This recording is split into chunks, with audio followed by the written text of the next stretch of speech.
قبیلہ خثعم کا ایک شخص حضور پاک صلی اللہ علیہ وسلم کے پاس آتا ہے اور کہتا ہے ای الاعمال ابغض الی اللہ، اللہ کے نبی صلی اللہ علیہ وسلم کون سا عمل اللہ کے نزدیک مبغوض ترین ہے؟ اللہ کے نبی صلی اللہ علیہ وسلم فرماتے ہیں الاشراک باللہ، اللہ کی ذات میں شرک کرنا، اللہ تبارک و تعالی کی صفات میں شرک کرنا، خدا کی خدائی میں شریک کرنا، یہ مبغوض ترین عمل ہے۔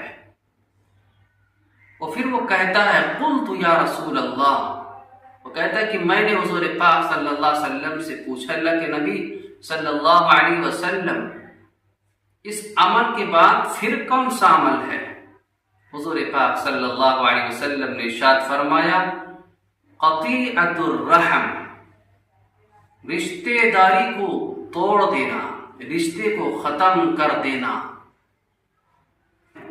جو شخص ایسا کرتا ہے اللہ اس سے ناراض ہو جاتے ہیں۔ ایک دوسری حدیث میں عقائد و جہاں صلی اللہ علیہ وسلم فرماتے ہیں جو شخص اپنے بھائی سے 1 سال تک قطع تعلق کرتا ہے گویا کہ اس نے بہت سارا گناہ کر لیا ہے اور اس نے اپنے بھائی کو قتل کر ڈالا ہے۔ کتنی سخت وعیدیں ہیں۔ آج معاشرے کے اندر